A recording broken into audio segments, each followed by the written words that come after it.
Assalamualaikum warahmatullahi wabarakatuh. Oke, di sini saya mahasiswa Fakultas Hukum Universitas Bhayangkara Jakarta Raya.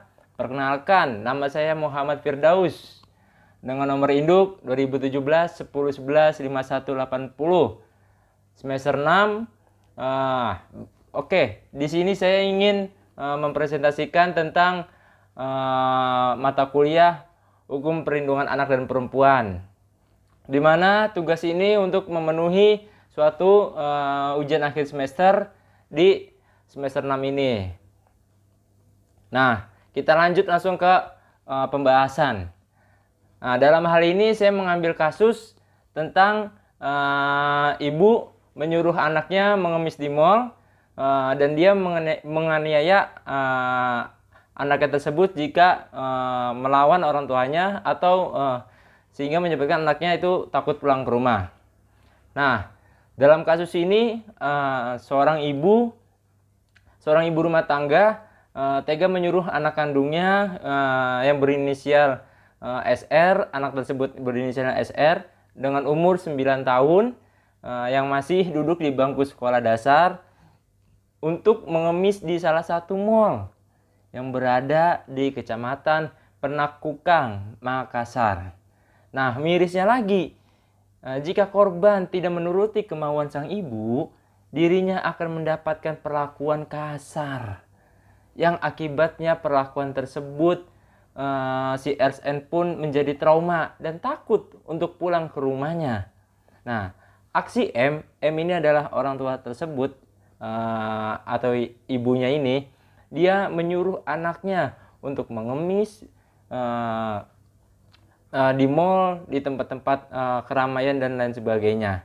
Nah, setelah kejadian hal tersebut dilaporkan, si M ini menyuruh anaknya untuk berhenti mengemis sejak tanggal 2 bulan 12 tahun 2019 pada hari Senin, waktu itu Senin malam.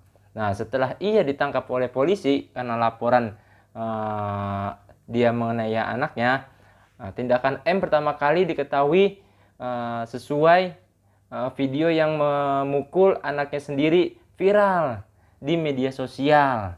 Nah, Kapolsek Penakukang Kompol Jamal Faturrahman mengatakan bahwa dari informasi yang diterima, korban sudah 2 tahun.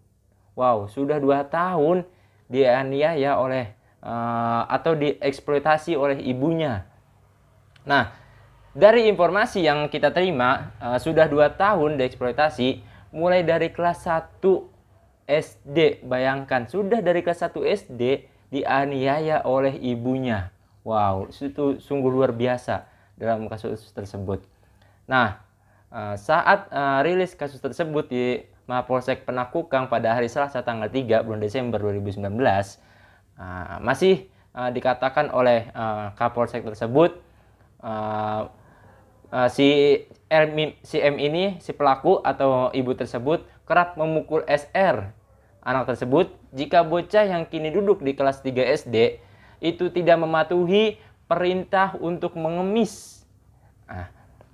Dan atas kejadiannya ini, SR mengalami trauma dan enggan untuk pulang ke rumah.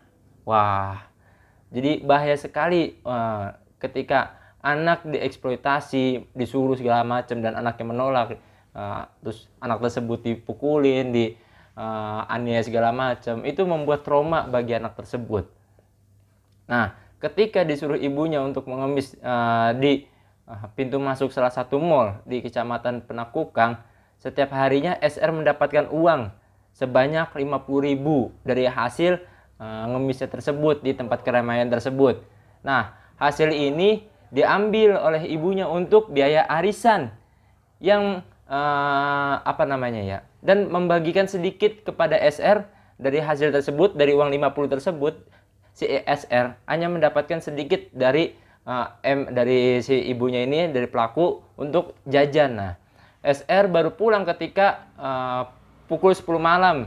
Nah, ketika dia melakukan ngemis di suatu mall, nah dia ini pulang jam 10 malam. Nah, bayangkan dia sekolah, pulang sekolah, dieksploitasi, disuruh oleh ibunya, ketika menolak dia dianiaya, dan pulang jam 10 malam. Ditambah lagi dia hanya diberi sedikit upah lah bahasanya, atau sedikit nih buat jajan oleh ibunya itu sedikit gitu. Nah, kadang kala ini anak terlambat juga bangun untuk sekolah, jadi tidak pergi sekolah. Jadi dia sering tidak berangkat ke sekolah karena terlambat bangun dari tidurnya itu terlambat karena terlalu larut malam saat ngemis di mall tersebut gitu. Nah, itulah kasus yang saya sampaikan dalam hal ini. Nah, adapun terkait analisisnya, yang pertama yaitu dalam Undang-Undang Dasar Negara Republik Indonesia pasal 28B ayat 2 mengatakan setiap anak berhak atas kelangsungan hidup, tumbuh dan berkembang, serta berhak atas perlindungan dari kekerasan dan diskriminasi. Nah, maka dari itu anak dilarang secara keras untuk dipekerjakan sebelum waktunya, atau belum layak untuk dipekerjakannya. Nah, atau bisa dikenal dengan dieksploitasi. Dan ketika mendapatkan dia suatu kekerasan terhadap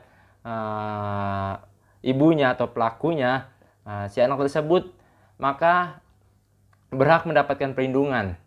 Jelas dalam pasal 28B tersebut ketika dikatakan anak berhak untuk berkembang dan tumbuh dan bebas dari kekerasan. Nah, seharusnya kejadian tersebut masyarakat dan lain-lainnya pun memberikan perlindungan kepada anak tersebut sehingga tidak terjadi kekerasan dan eksploitasi terhadap anak tersebut. Itu analisa yang pertama. Yang kedua, anak adalah bagian yang tidak terpisahkan dari keberlangsungan hidup manusia, yang keberlangsungan sebuah bangsa dan negara. Agar kelak mampu bertanggung jawab dalam keberlangsungan bangsa dan negara tersebut. Nah, setiap anak perlu mendapatkan kesempatan yang seluas-luasnya untuk tumbuh dan berkembang. Nah, secara optimal, baik secara fisik, mental, terus maupun sosial, dan yang lain-lainnya kayak bersosialisasi segala macam gitu. Nah, untuk itu perlu dilakukannya upaya perlindungan untuk mewujudkan kesejahteraan anak, terus dengan memberikan jaminan terhadap pemenuhan hak asasi manusia tersebut gitu. Maka dari itu negara menjunjung tinggi hak asasi manusia, termasuk hak asasi dalam anak yang ditandai dengan adanya jaminan perlindungan dan pemenuhan hak anak dalam Undang-Undang Dasar tersebut tahun 1945. Nah, dan beberapa ketentuan peraturan perundang-undangan baik yang bersifat nasional maupun yang bersifat internasional.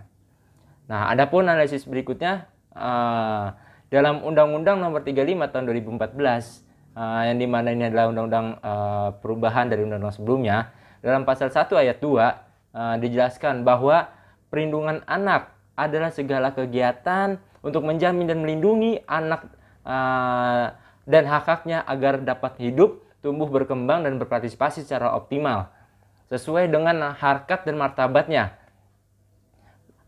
serta mendapatkan perlindungan dari kekerasan dan diskriminasi. Nah, dalam undang-undang tersebut pun dalam pasal 1 sudah jelas bahwasannya anak dilarang untuk mendapatkan kekerasan dan berhak untuk mendapatkan hak berkembang, bertumbuh segala macam layaknya anak-anak di luar sana gitu. Nah, dalam kasus tersebut pun negara, pemerintahan daerah, terus masyarakat dan keluarga berkewajiban untuk memberikan perlindungan agar anak tersebut bisa tumbuh dan berkembang seperti anak-anak yang lainnya.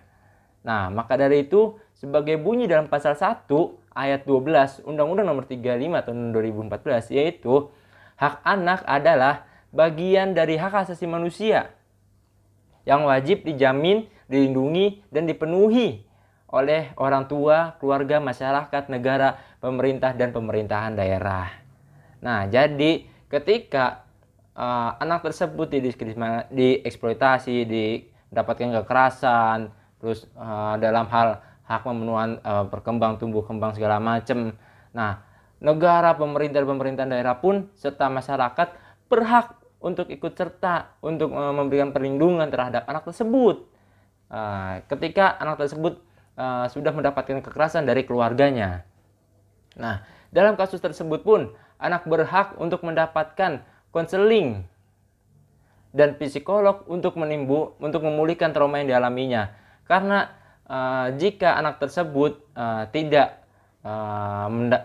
mendapatkan konseling atau dokter psikolog untuk memulihkan trauma tersebut, anak tersebut yang ada malah susah bersosialisasi untuk bermain dengan teman-teman yang lainnya, karena dalam pemikirannya tersebut masih trauma dengan perlakuan dari pelaku tersebut atau ibunya. Makanya anak tersebut berhak untuk mendapatkan konseling dan psikolog, dokter psikolog untuk memulihkan traumanya dalam kasus tersebut itu.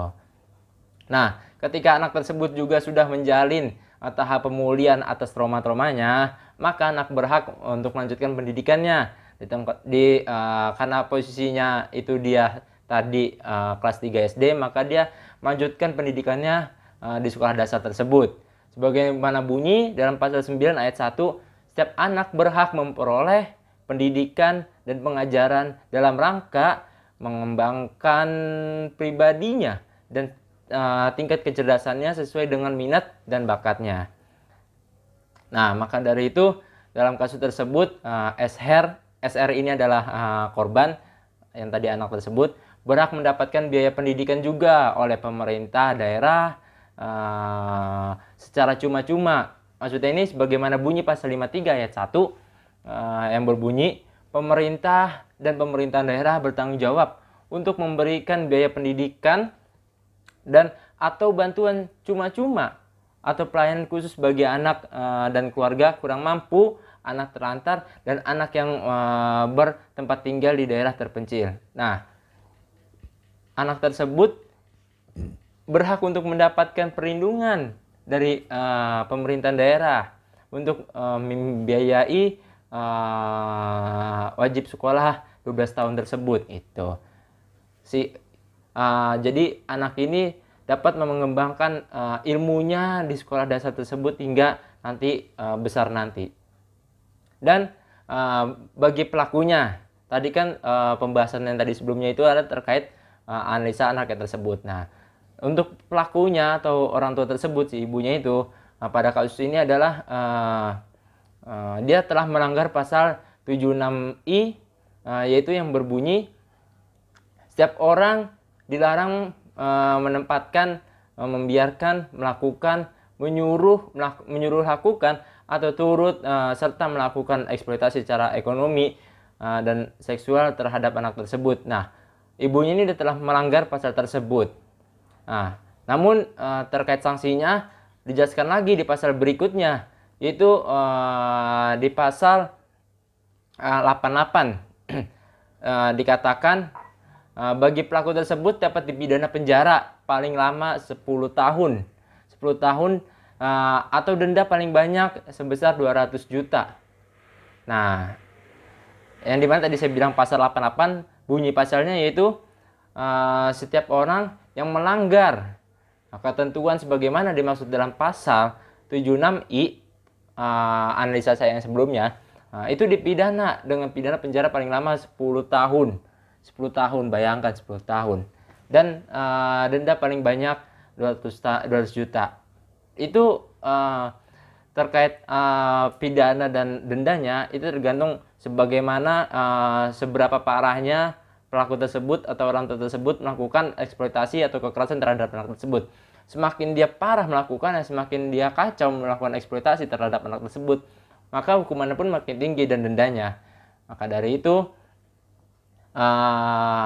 kita lindungi anak-anak di bawah umur, baik dari keluarga kita sendiri, di lingkungan kita, atau ketika kita melihat suatu perbuatan di lingkungan masyarakat kita, tetangga atau tingkat RW segala macam, kita berhak untuk memberikan perlindungan terhadap anak tersebut ketika anak tersebut mendapatkan kekerasan dari keluarganya.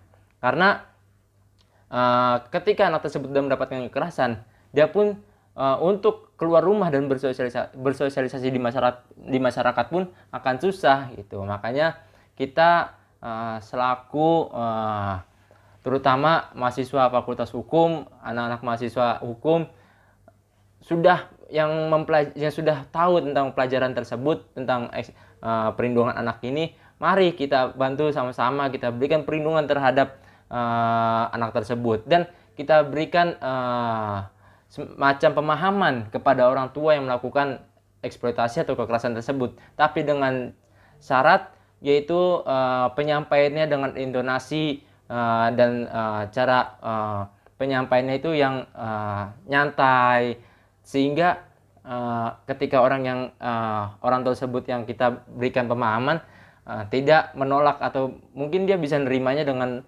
legowo gitu, dengan lapang dada. Maka dari itu cukup sekian presentasi dari saya.